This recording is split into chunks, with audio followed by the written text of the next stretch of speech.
This is a good one. I believe it's from It's Always Sunny in Philadelphia. I've watched a few episodes. Some people are really into this show, but this is really good. A good satirical take on the modern younger generation, millennial, etc.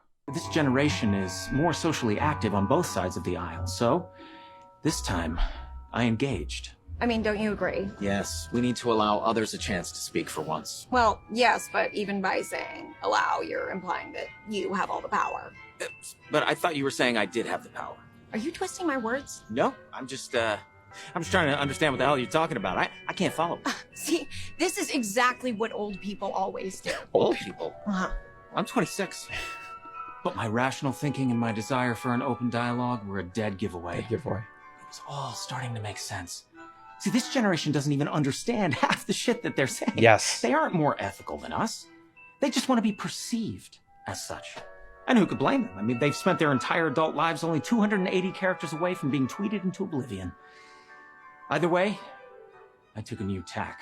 We need to use our privilege as much as we possibly can to protect people. How can you not see that? We need to use our privilege to protect people as much as we can. How can I not see that? Because if we don't, who will? Because if we don't, who will? Exactly. What we need is a revolution. Exactly. What we need is a revolution. Simply regurgitating back to them exactly what they're saying to each other in their ridiculous echo chambers is all they want. And then we can get what we want. This generation is... It's very good writing here and good acting. The younger generation has grown up in an echo chamber. Literally create echo chambers for themselves, and social media and the tech billionaires create echo chambers for them because that's what gets clicks and likes and impressions and keeps people addicted to the phone. Now, funny story, I was at a playground yesterday with my two boys. It's close to the house. We walked there. There was at least 4 kids on the playground. A couple of them were, I don't know, maybe like 12, 13. And one kid, probably the youngest was 10. And then one kid, probably 14. Most of them were on their phone. One was laying on the asphalt while his buddy was playing basketball on his phone. Another was in the middle of one of those plastic tubes on a playground that you go through, that kids crawl through. He was laying there on his phone. At one point, he was like this on his phone, like insanity. And then another kid was under the playground on his phone. I mean, we're talking about behavior that is creating a new species. It's crazy. It's so bizarre. This is becoming so normalized too. So obviously, deep rabbit hole, a lot of different reasons why all this is happening, from mainstream media to centralized power, centralizing over the years, and then now moving into a decentralized way, the internet, technology, etc. This is what you get though. And we're seeing it manifest in politics because all the identity politics, cancel culture BS is people that don't have to critically think, that live in an echo chamber bubble, that don't know how to have dialogue or discussion or debate because they hide behind a screen. And social media itself is this place where you say something and then somebody else says something, but not in real time, not back and forth, not what you would get from dialogue or debate.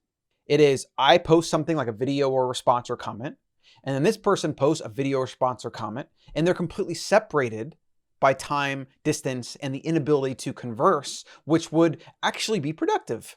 And then you see these videos of kids on college campuses where a professor gets up and challenges their ideas, and these kids, they can't function. So they yell and scream and act basically like complete and utter lunatics because they've grown up in an environment where you don't interact. You simply shout and tweet and scream on camera and do things the most, and there's no feedback for you in real time. So when you get into a real life situation where there is feedback, your brain short circuits. I could go on and on about this, of course, but it's pretty freaking scary. And I guess what's something to think about for today is watch it in yourself. Because if you find yourself unable to have discussions with people and to bring up, you could say, contentious topics and be able to ask questions and be calm, if you can't do that, you are sliding into that echo chamber. You're probably already in it. We're all in it to an extent. And what it's done is it isolates our species more. Most of us don't know our neighbors. Most of us don't talk about certain like politics or religion or this or that with our family members or whatever. Now, that's not a new thing because it can always be contentious, but what you'll find is that the best ideas and sometimes the best bonds and relationships are forged in debate, are forged in turmoil, right? Iron sharpens iron. If you continually hide behind a screen or you always do what's easy, we know that the path of easy is the path to disrepair, to, a life of quiet desperation, as Thoreau said, right? So you actually want to embrace these things. You want to be able to ask challenging questions of others and yourself. You want to challenge your ideas because that's how they get better. And you want to stress test everything by putting it through chaos, by putting it through what reality is. Instead, you create comfort and bubbles, and you live in that, and you become weak. Your ideas become weak. Your body becomes weak. And then all the downstream effects from that, like increased suicide rates, addiction to pharmaceuticals, and that industry continually trying to give products, create hysteria, give products to people, like best business model on the planet, pretty much. This is what we get in the crazy world. So being aware of this, making sure that you're using technology in a way to support your life, grow your life, maybe even open your mind in your life, not close it off, not restrict it, and not fragilize it. I don't know if that's a word, but make it more fragile. I'm working on a new title potentially for this show, or this might even be a new channel. But right now it's The Better Human. I'm thinking about doing something related to money, finance, first principles, and things like this, how society is at the moment. So you can either way get all the updates over at thebetterhuman.co. Get there, get the newsletter. That'll be the perfect hub to get everything.